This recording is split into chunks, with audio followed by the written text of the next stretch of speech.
Hello everyone, thank you so much for being with us for our Fireside Chat finale of 2024. I'm Jennifer White, PETA UK's Senior Media and Communications Manager. As we close the books on another inspiring year of helping animals around the world, we're excited to share with you the profound impact that PETA's Global Compassion Fund has made. Please click the button at the top of your screen to visit the donation page at any time during our chat. You'll be quickly returned to the presentation. We'd love to hear from you at any time during tonight's program. Just use the comment box below the video player to share your thoughts or ask questions, and we will be happy to respond. You'll hear from a few rescuers who were on the ground when disaster upended animals' lives. And if you leave them a kind message, we'll make sure they see it. Now, let's go straight to Ingrid, our tour guide for our trip around the globe. Thank you, Jennifer, and a huge thank you to everyone joining us for your support of this critical program. Only because of Global Compassion Fund donors can PETA entities and their partners respond rapidly to some place in the world where disaster has struck. It could be a typhoon, an earthquake, or an enemy invasion.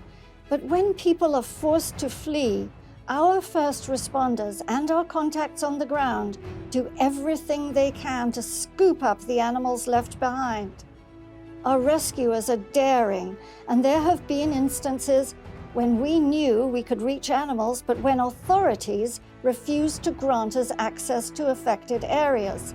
But as PETA Asia's Senior Vice President, Jason Baker, once put it, we're PETA, so sometimes no means try harder. And we do.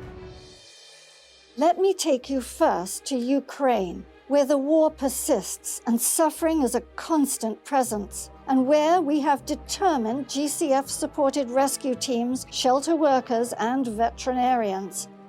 When you see devastated towns and villages in the news from the front lines, you can be sure that PETA-supported teams are not far behind those lines.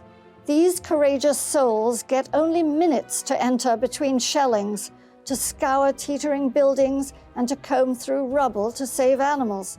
On the videos, it's routine to hear gunfire erupt and bombs explode near them, and to see them hiding from drones. Our vans have been destroyed, and some rescuers have been wounded, but their resolve remains unshaken. These GCF-supported heroes have saved more than 20,000 animals since the conflict began. And sometimes animals return the favor. This sweet face belongs to Ihaloha. When her village was shelled, her home burned down while she hid in the basement. A kind woman traversed treacherous streets every single day to bring her food, but knew that she couldn't keep it up forever. She called our partners at Animal Rescue Kharkiv, or ARC, for help. But when the team responded, Ihaloha was nowhere to be found. They searched without success. But just as they were preparing to leave, Ihaloha appeared. She ran up to them and actually herded them into her basement. Moments later, another attack began. She was trying to protect them. Watch what happens to this sweet dog.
Every day in Ukraine brings new challenges, but also new tales of the resilience and the compassion of the Ukrainians who are trying to help the war's forgotten victims despite their own dire circumstances.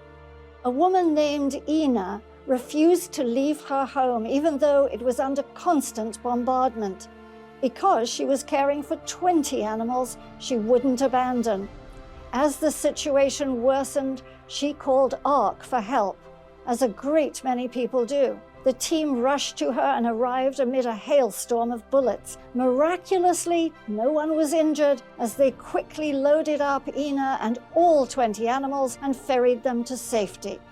A man named Sari walked the streets of his evacuated neighborhood, even under active fire, all to feed and care for the frightened dogs and cats who remained behind. He even learned basic veterinary skills so he could tend to their wounds and give them antibiotics and whatever other medicines he could scrounge up. Sari played with and walked dogs like Bublik, who were always exuberant to see him.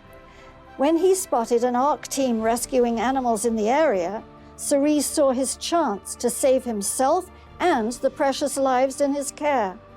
ARC got them all out in the nick of time. Just a few days later, attacks destroyed the entire neighborhood, including the very yard in which Bublik had been living. Of course, dogs and cats aren't the only ones harmed by war.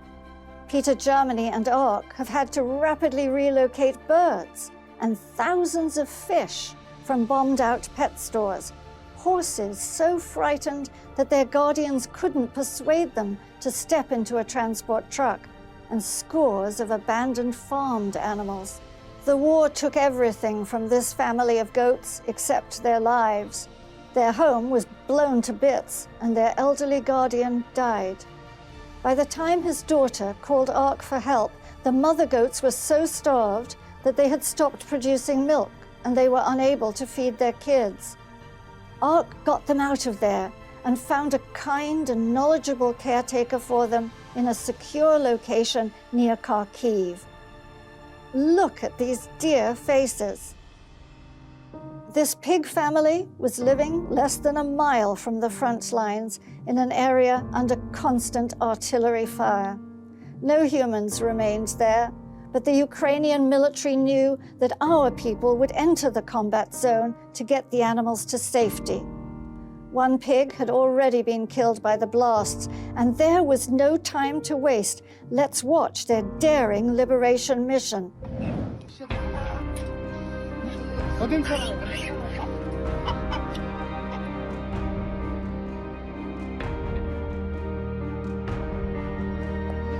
Одна синя ж померла.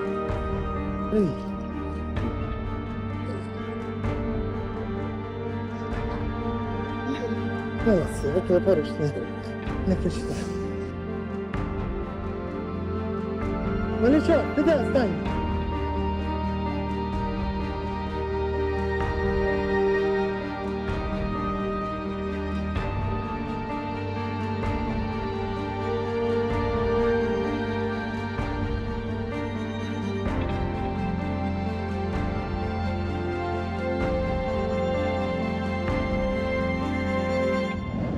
One pig in the devastated city of Vovchansk was so dehydrated and overheated from lack of water or shelter that when our teams discovered her, she was suffering from heat stroke and couldn't stand up.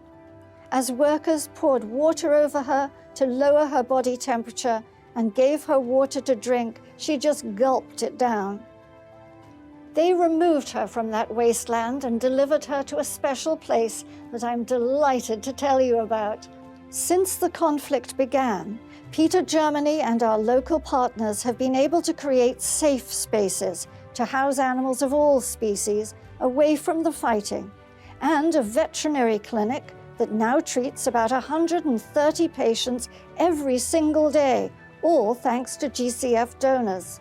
Some will only be with us while they wait out their mandated quarantine periods and complete the steps to be transferred out of the country, others for far longer. Against all odds, around 60% of the dogs and cats ARC takes in are being reunited with their guardians who had to evacuate. And that, as you can imagine, provides great relief and comfort to them all. Because we know that some of the animals are going to be under our care until the war ends, and thanks only to GCF donors, we're helping ARC establish its first ever animal sanctuary in Ukraine. Even though this refuge is still under construction, it's already home to 850 displaced animals. Staff and volunteers are busy as I speak, fencing in spacious green pastures, building stables for the horses, donkeys, cows, sheep, goats, and pigs. They're also creating housing for 450 dogs, along with outdoor exercise and play areas. Long ago, this site was intended to be a dairy farm, where cows would have been forced to bear calves, who would have been taken from them so that humans could steal the milk that they were meant to drink. Now, instead of being a place where animals are exploited, it will be one where they are treated with deep respect. As one member of ARC said, this place has already become an oasis of peace in the midst of an unrelenting storm. No one can know how long it will be before peace returns to all of Ukraine. What we do know is that the fearless, selfless rescue workers from PETA Germany, ARC, and their volunteer network will continue this life-saving effort for as long as it takes. Thanks to the GCF, we've already delivered over 3.7 million pounds, or 1.7 million kilograms, of food to animals who otherwise would have gone hungry. PETA-supported veterinarians have performed thousands of surgeries, treated countless injuries, and supplied mountains of desperately needed pain relievers and other essential medications. While many animals have been horribly traumatized by human warfare that no one can explain to them, our refuges offer a quiet place with compassionate caretakers who help heal their psychological wounds as well as their physical ones. Animals don't start wars, of course, but they're often among the worst affected. If you aren't yet a part of this crucial lifeline for animal victims in Ukraine, please consider joining us as a monthly Global Compassion Fund donor. If you can't contribute monthly, any amount that you're able to give today will be appreciated immensely.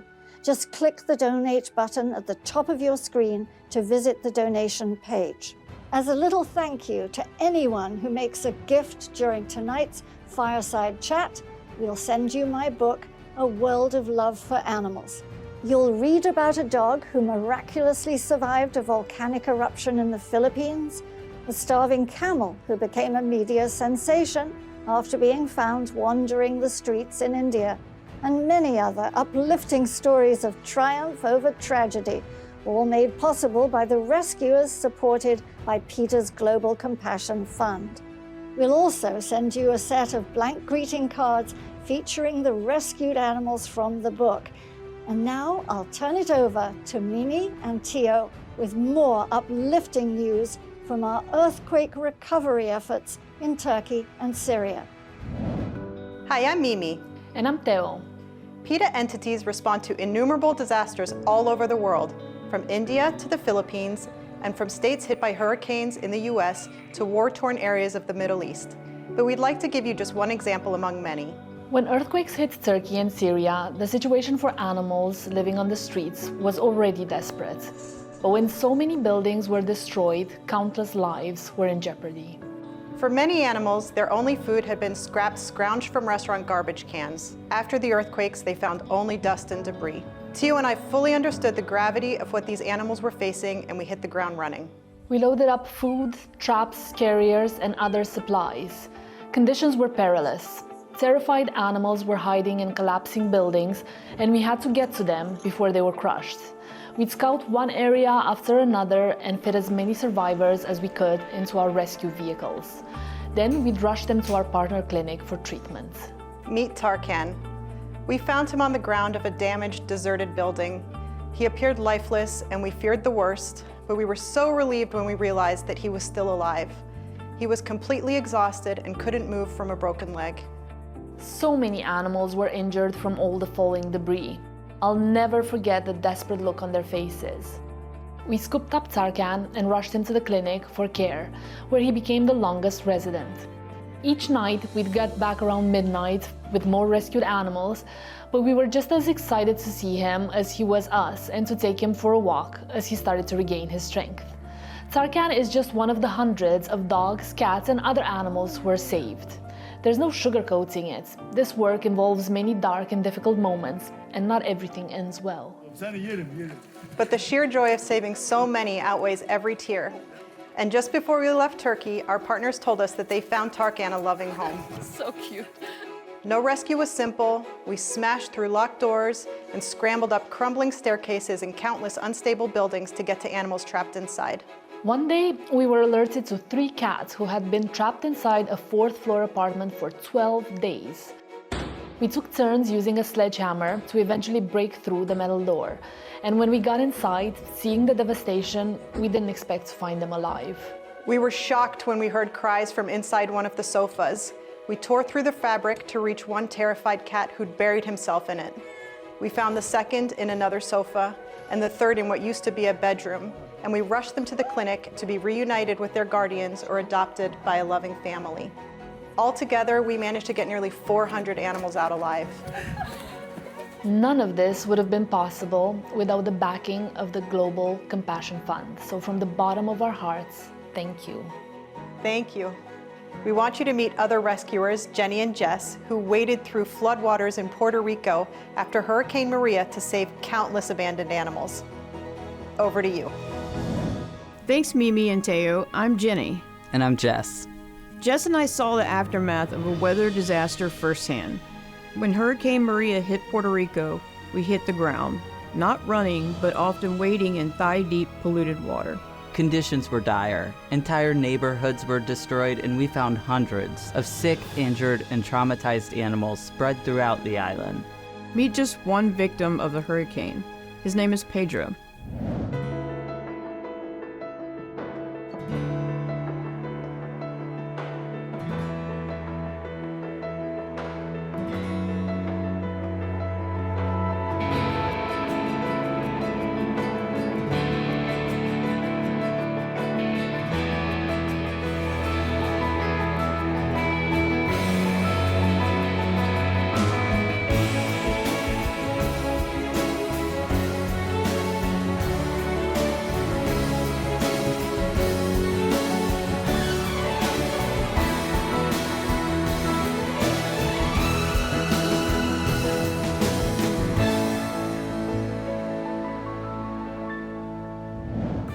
I'm happy to say we saved countless lives, but when we left, we knew we needed to come back. Jen and I returned to Puerto Rico to help get a shelter functioning properly. We scrubbed and repaired pens and enclosures and provided staff with training on how shelters can improve quality of life for the animals in it, including how to safely introduce playgroups so that the dogs can enjoy more space and socialization. One of my favorite things we built are the catios that allow cats to get out of cages. We also constructed shady outdoor play areas for the dogs. Our hands-on work will continue in Puerto Rico, thanks to you.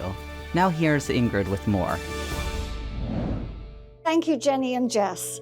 As you've heard, when animals are in danger, PETA-backed teams are there, somewhere in the world where a catastrophe has struck. We had boots on the ground immediately after the volcanic eruption in the Philippines, even when the island was officially off limits, and later during the island's typhoons. We went to assess, help, and rescue after a deadly explosion rocked Beirut, and as floodwaters rose in Australia. The GCF is exclusively funded by contributions from people who understand that animals must not be forgotten in times of crisis. If you're one of those people, thank you. Your support means absolutely everything to our rescuers and to the individuals they save. If you haven't yet become part of this program, I assure you that you never have to feel helpless watching misfortune unfold. You can make a huge difference. Click the donate button at the top of your screen and know that every gift, no matter the size, is impactful. Now let's head to Romania, where PETA Germany and its partners Audax Anima are tackling the highest population of homeless animals in Europe, and where the meager laws to protect them are seldom enforced. But since the inception of the GCF-backed PETA Helps Romania program 6 years ago now, these two groups have been working to achieve important changes and meet the urgent needs of animals who have no one else to rely on. In that short amount of time, this program has provided essential medical care to more than 70,000 animals in more than 50 villages across the country. The animals receive vaccinations and treatments for tumors, skin diseases, wounds, broken bones, and much more.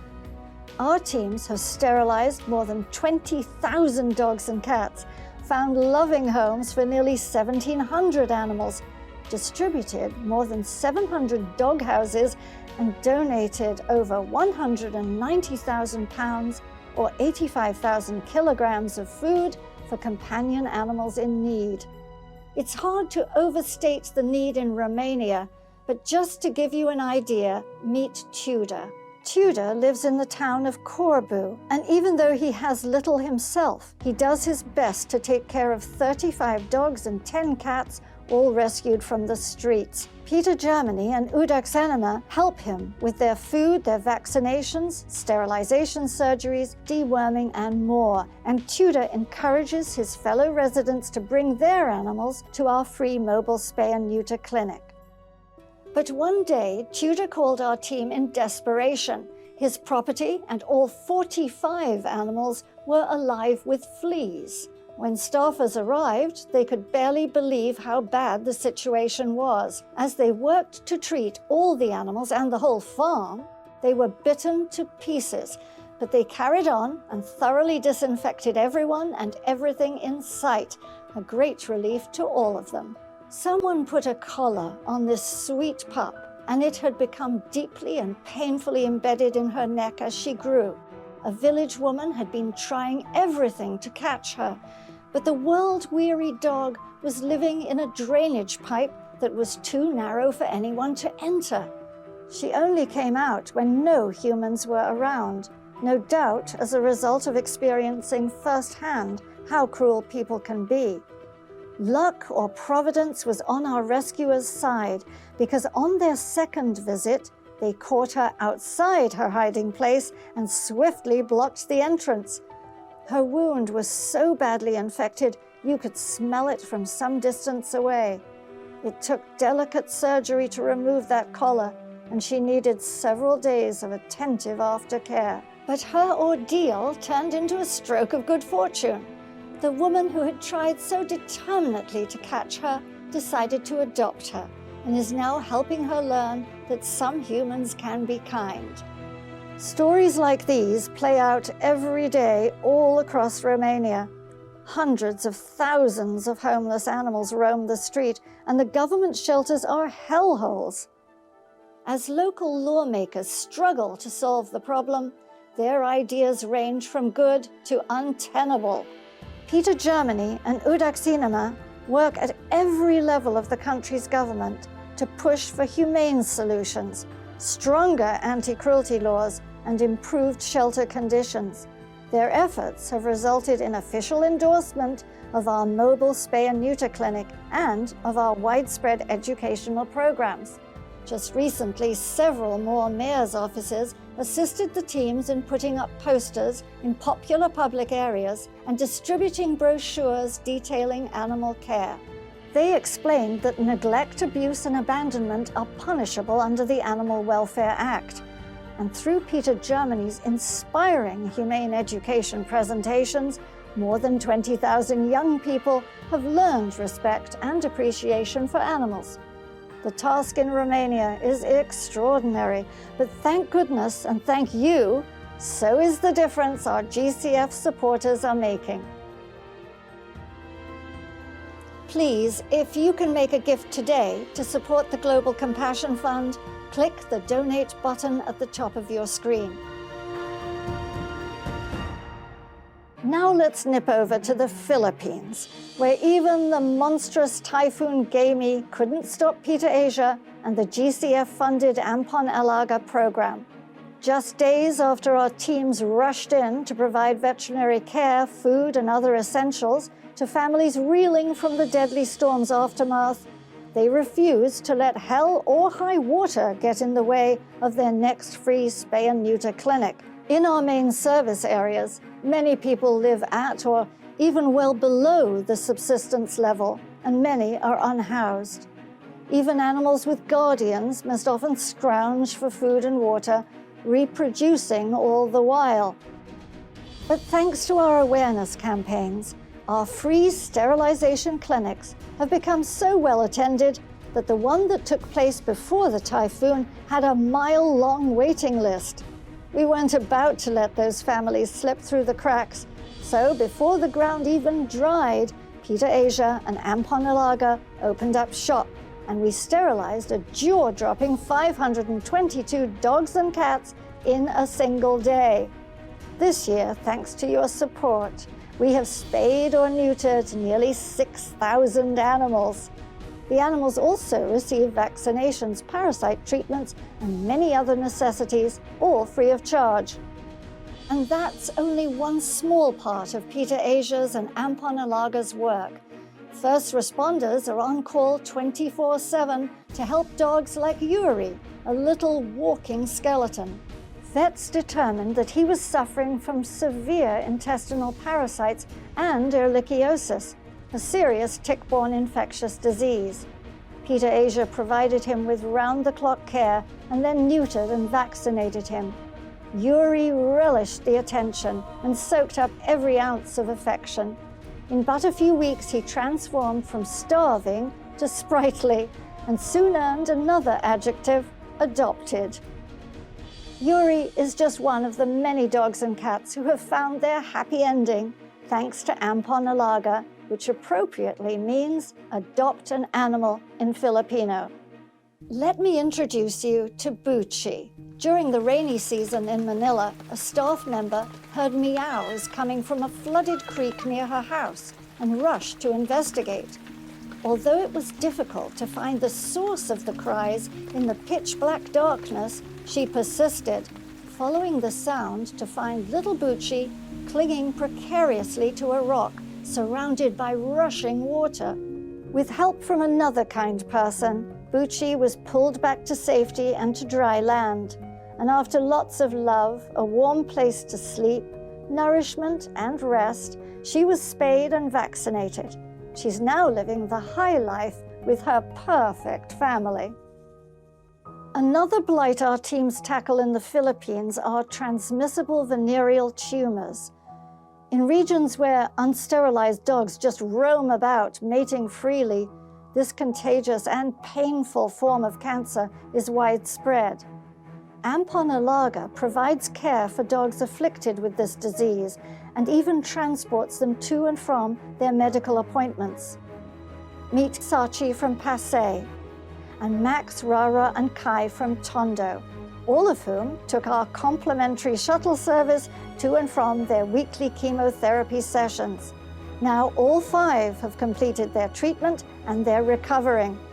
They are just a few of the animals whose lives have changed thanks to your generous support. Now to Jordan and the ancient city of Petra. It might be called the Lost City, but the GCF-supported on-site veterinary clinic is making sure that all is not lost for more than the 1,000 horses and donkeys and camels who are forced to carry tourists on their backs or pull carriages in the desert heat. Handlers routinely whip and beat these animals, even hitting them in the head with rocks, as they haul visitors on a grueling 6.2-mile or 10-kilometer trek with no water and not an inch of shade. Donkeys are forced to carry people up and down the 900 treacherously steep and eroded stone steps to the city's monastery. Being level-headed and analytical, the donkeys will plant their feet while they evaluate potential threats. But if the exhausted and malnourished animals hesitate or falter, the beatings only intensify. The horses, donkeys, and camels often suffer from painful saddle sores and from lameness and wounds where hobbles have eaten into their flesh.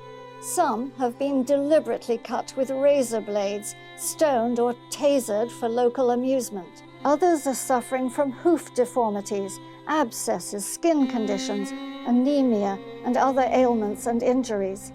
Most have never seen a veterinarian in their entire lives, not before we opened the clinic in 2019. But thanks to GCF donors, our team of 2 veterinarians and their assistants seek out and treat these overworked animals, all at no cost to their owners. Our people educate handlers on providing animals with appropriate food, water, rest, and other care, and they replace painful chain halters that eat into the animals' faces. They replace them with soft harnesses. Animal handlers are often children or teens. These young people can drive the animals to exhaustion, even when they're lame or they have gaping wounds. So the vets devised donkey smile competitions to teach these kids to see the animals as individuals and to meet their needs. Handlers whose donkeys have the highest body scores win prizes. The competitions have become so popular with the kids that they're now educating adult handlers. When Javid won, he refused to accept his prize, which was a warm coat that would have insulated him from the cold desert nights. Instead, he chose a soft harness and padding for his donkey. That's progress. PETA entities are pushing the Jordanian government to replace the animals at Petra with electric vehicles, but the Bedouin are adamant that the live animals must stay. You can help by telling your friends and family not to ride animals at Petra or anywhere else in the world. For our last stop, let's visit India, where PETA India is going strong with its campaign to get every horse out of Calcutta's abusive carriage industry and replace them with the stunning vintage-style motorized e-carriages you see here, just as we convinced Mumbai to do. There needed to be a temporary refuge close by, where these beleaguered horses could receive intensive treatment for anemia, chronic starvation, wounds from their bits and their harnesses, debilitating hoof and leg issues, and even bone fractures before moving them to their real sanctuary homes. So Animal Rahat constructed one. At the temporary Calcutta sanctuary, our rescued horses enjoy a quiet environment, and Animal Rahat staff members work to help them overcome years of trauma. Chandani, Shipla, and Gwari are already showing remarkable progress, and they'll soon be headed to the Animal Rahat Sanctuary in Gundlapet. Animal Rahat's mechanization efforts continue in India's brick kilns, where donkeys toil in blazing heat with stacks of heavy, sharp bricks piled, even tossed onto their backs. In 2024, we fully mechanized 4 brick kilns in Solapur, rescuing 23 donkeys who were welcomed to our Sangli sanctuary. 5 of them had been forced to do hard labor while they were heavily pregnant. But in this soothing environment, they gave birth to their foals who will never experience the harsh smack of a wooden rod. Animal Rahat's work to improve conditions for the bullocks trapped in Maharashtra's sugarcane factories means that nearly 100,000 bullocks from 26 factories have had their work passed on to tractors instead. Some went to live at home with their human families, and some joined Animal Rahat's sanctuary family in Sangli. We are looking forward to the milestone 100,000th rescue in 2025. The Animal Rahat Emergency Squad provided urgent medical care to, get this, 22,752 animals this year. They removed the soccer ball-sized cyst from this dog's neck and freed this fruit bat from a carelessly discarded string. They hired a crane to lift these ponies out of the 8-foot or 2.4-meter trench that they'd tumbled into, and they rappelled 50 feet down a well to reach this little kitten. After PETA India rescued a camel we call Anand from slaughter at a meat market, Animal Rahat removed the peg that jabbed through his septum and tended to his maggot-infested wounds. Anand visibly brightened up, smiling as he was welcomed to the Sangli sanctuary with treats and kindness, likely his first experience of both. And you may remember our campaign to free the elephant Multi, whose handlers called her Ride Number 44. Multi was used for tourist rides at Amer Fort, even when her physical and her mental health were vastly deteriorating. She tried to break free several times, and she even fought with other elephants as a result of her extreme stress. Afterward, she was beaten up by a group of raging men. But as a result of PETA India's work, the Supreme Court ordered that Multi be retired. She now resides at the Ventara Elephant Sanctuary, where she lives free of chains and beatings, enjoys the company of other freed elephants, and is treated with the respect every animal deserves. Two of her best friends are Pratima and her calf, whom PETA India saved from illegal captivity. Pratima was only one, well, now just two, of the animals PETA India received urgent calls about this year. In 2024, the group responded to an astounding 306,000 requests for help for animals. They aided wildlife officials in confiscating a rhesus macaque from a home in Bihar, and a grey langur who had been tied to a tree in Uttar Pradesh. They helped authorities bust illegal bird traders, saving 700 birds in one single raid in Kanpur, and 1,000 more during a raid in Delhi. All these dear souls were either rehabilitated and released or taken to a sanctuary for long-term care. Finally, following the devastating landslides in Kerala, PETA India and two partner groups provided veterinary treatment, food, drinking water, safe relocation, and comfort to many impacted animals. Please donate today to support all this vital work we've talked about during this chat and the other work being done for animals around the clock. I could go on and on because of all the extraordinary achievements this year, but we have to extinguish the flames on our final fireside chat. So let me simply say thank you to every one of you who made every one of these successes possible. You are fantastic. Thank you, Ingrid, and thank you all for taking this voyage with us. We are so grateful to our Global Compassion Fund contributors for these victories and many more. And we can't wait to see what we all accomplish together in 2025.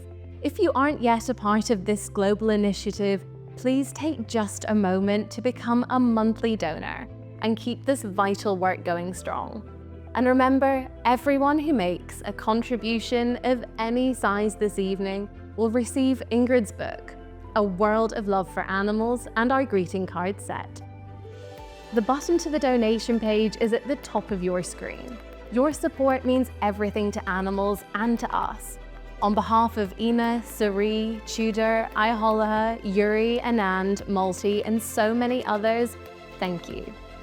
Happy festive season and Happy New Year, from our family to yours.